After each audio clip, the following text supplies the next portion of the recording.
Zone सी का अगला सितारा आ गया एक्वेरियस यानी कि बुर्ज दिलो, जिनके पास अगर अपनी तारीख़ पैदाइश नहीं है लेकिन अगर आपका नाम एस से शुरू होता है तो ये सितारा और इसकी जनरलाइज इंफॉर्मेशन आपकी मदद बिल्कुल करेगी। डेट्स नोट कर लीजिए, 11th ऑफ मई से हम इसे शुरू करेंगे और हम इसे ख़त्म करेंगे 18th ऑफ मई पे। तो जी बस आपने एक्वेरियंस इस पूरे हफ्ते की नीयत से ही जैसी बिगनिंग हो आपने सदका कर देना है।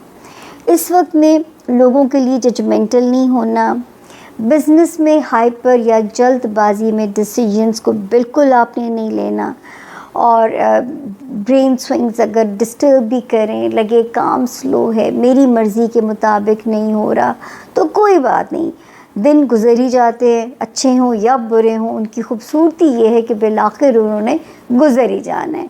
तो इंशाअल्लाह जो काम अभी नहीं हो रहे 19th ऑफ मई के बाद मोस्ट प्रोबेबली आपको बेहतर रिज़ल्ट्स आना शुरू हो जाएंगे। खाना माल में मोहतात रहिए, खाना माल में आपको बहुत एहतियात करनी पड़ेगी। वहाँ पे जो सितारा हमें इंडिकेशन देता है वो ये देता है बड़े फ़ैसले लेते हुए 10 बारी सोचिएगा, और पैसों के मामले में किसी पे भी अंधा एतमाद मत कीजिएगा। वहाँ पे भी आपको ज़रा केयरफुल रहना है रिगार्डिंग फाइनेंसेस जो है, वहाँ पे भी आपको केयरफुल रहना है। उसके बाद ये जो आगे जो सितारों ने माशाल्लाह जगह बदली एक्वेरियंस, इसको तो मैं बताऊं कि बड़े मज़े की जगह है। जैसे एक ने 1 ऑफ मई से जगह बदली है, ये आपकी डोमेस्टिक ट्रैवलिंग बढ़ा सकता है, आपके रिलेशंस को आपके ससुराल वालों के साथ, ख़ानदान वालों के साथ बेहतर बनाता हुआ नज़र आ रहा है। उसके बाद आपका होमलैंड देखती हूँ, वहाँ पे एक सितारा अच्छा आया 20th ऑफ अप्रैल को, दूसरा अच्छा आया 10th ऑफ मई को, यानी अभी रिसेंटली आपके होमलैंड को, वहाँ पे हालात को बेहतर कर रहा है। होमलैंड में पीस और अमन की इंडिकेशन रब के हुक्म से होती है। फिर एक आता है जी 10th ऑफ फरवरी को सीधा हो गया, ये आपकी लव लाइफ को में कोई ड्रास्टिक चेंज लेके आ सकता है, या आपके जो मामलात हैं आपके बच्चों के साथ उसमें ये बेहतरी पैदा कर सकता है। यानी आपके जो मामलात हैं अपने बच्चों के साथ उसमें ये एक बेहतरी की पोजीशन लेके आ सकता है। बच्चों की तरफ से खुशखबरी या बच्चों की तरफ से कोई गुड साइन यहाँ पे इसके पॉजिटिव इंडिकेशन बने हुए। एक सितारा जिसने जगह बदली है 18th ऑफ अप्रैल के बाद से, इसका कमाल एक्वेरियंस के लिए मुझे जो नज़र आता है वो ये नज़र आता है कि इस वक्त मेरे एक्वेरियंस को लगेगा कि उनकी ग्रिप अपने रिश्ते पे अच्छी है, चाहे वो बिज़नेस रिलेशनशिप है, चाहे वो आपकी अज़दवाजी ज़िंदगी है।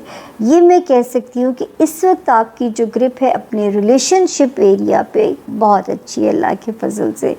और खाने माल में ज़रा केयरफुल आपको चलना पड़ेगा, बजटिंग करनी पड़ेगी, अन्नेवाद उसी नहीं चल सकते, वरना फिर आपका बैकलॉग ख़राब हो जाएगा, बोरो करना पड़ जाएगा किसी से, जो कि थोड़ा सा वैसी इंसान के लिए एक मुश्किल काम होता है। और उधार मोहब्बत की कैंची है, किसी रिश्ते को रुइन करना है तो उसे उधार।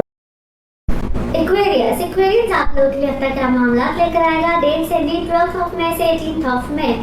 इस हफ्ते में एक तो मेजर प्लैनेट की transit that is Jupiter Gemini में जा रहा है और 15 को जा रहा है। ये साल की सबसे बड़ी मेजर ट्रांजिट भी है।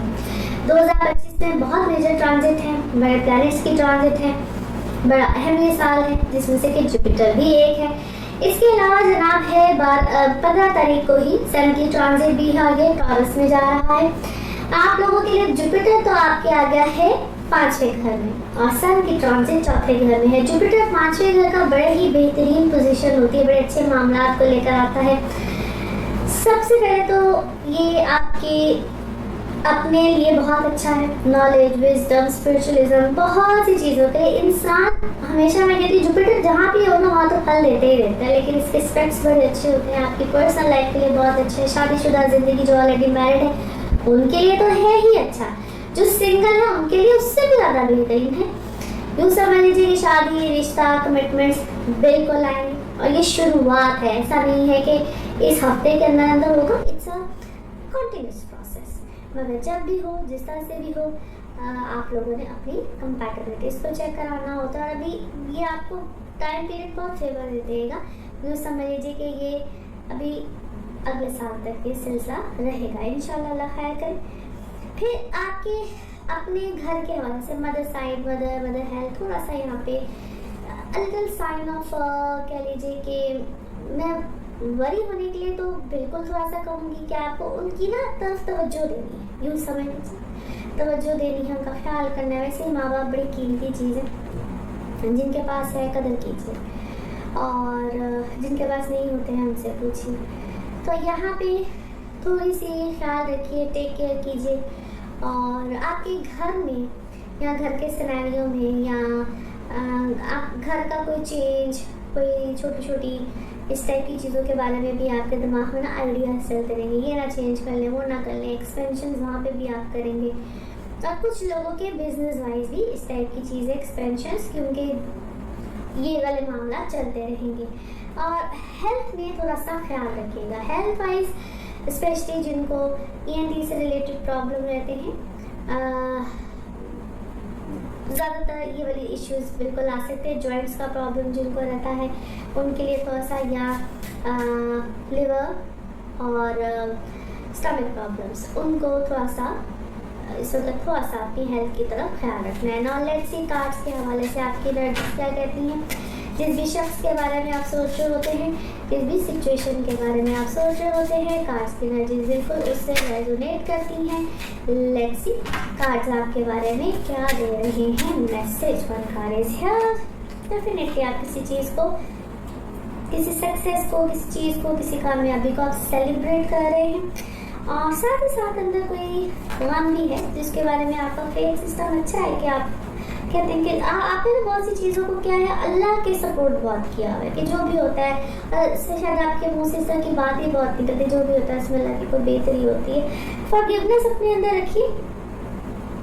कुछ चीज़ें आपके सामने आई हैं, कुछ लोगों के सच आपके सामने आए हैं जिसे आप उनको माफ़ नहीं कर पा रहे, और आपका दिल अंदर से बड़ा बेचैन रहता है, आपका दिल नहीं करता कि उनको माफ़ किया जाए आपके। लेकिन आपको साथ साथ ये चीज़ भी, ईमान इतना पक्का हो तो फिर इन चीज़ों के ऊपर भी थोड़ा सा अपना ईमान पक्का रखिए। ग्रोथ इस वक्त बड़ी ज़बरदस्त है, एक्सपैंड बिल्कुल आप कर रहे हैं। किसी बच्चे की तरफ से आपको खुशी मिल रही है, मिली है, specially about any of your kid. और आप अच्छी खासी सिचुएशन में होते हैं, लेकिन आपको क्या है, कोई ट्रिक अराउंड करता है और आपको कोई बातों में लेकर आता है। बातों में आप हालांकि आते नहीं हैं, but someone who knows you very closely, very deeply, और ऐसी कोई कन्वर्सेशन है जो आपकी इसके साथ होती है और आप अचानक क्या है, बातों के ट्रैप में आ रहे हैं। You need to do some healing plus let it go. आप क्या है, आप तो खुद लोगों को ऐसी बातें सिखाने वाले हैं, खुद लोगों के साथ ऐसी बातें करने वाले हैं, और आप ही किसी की बातों में आ रहे हैं। इस टाइप की चीज़ें अपने दिल से पूछिए, फिर follow your heart rather than कि आप किसी की बातों को सुने। और कुछ क्या है, नेचुरल चीज़ों को खाएं। ग्रीन क्या है, ग्रीन कुछ आपकी फूड, आपके खाने पीने में कोई बदएहतियाती बिल्कुल इस वक्त हो रही है। मेडिटेट योरसेल्फ, और जो आपकी सोच है उस कहते कभी कभी क्लोजेट में बंद होते हैं, अपनी सोच का दायरा बड़ा कीजिए। और क्या करें, ईगल आई, यस, उसको जरा देखिए। नाउ लेट्स सी आपका मून कार्ड क्या कहता है। कुदरत के आगे ना कभी कभी जो डिवाइन कुदरत होती है उसके आगे कभी कभी सरेंडर कर देना चाहिए। अल्लाह के फैसलों में कोई बेहतरी होती है ना। लेट्स सी आपके लव कार्ड्स क्या कह रहे हैं। ओके, कुछ ऑब्स्टिकल्स हैं, और लेकिन ये आपकी ज़िंदगी में जो भी ऑब्स्टिकल आ रहा है वो आपके लिए कोई लर्निंग का मैसेज लेकर आ रहा है, और इसमें आपके लिए कोई न्यू फेज आएगा, और अल्लाह खैर करेगा, ये आपको किसी नई यूनियन की तरफ लेकर जाएगा। ओके जी, नाउ लेट्स सी आपके लिए one more message and colour of this week. कोई बड़ा चेंज है, कोई हैप्पीनेस है, और ये सब कुछ आपके लिए एक एडिशन की तरह आएगा। अब आपकी फैमिली में हो, काम में हो, किसी भी सर्कमस्टांसेस में हो, उसको एक्सेप्ट कीजिएगा। Colour of this week is pink.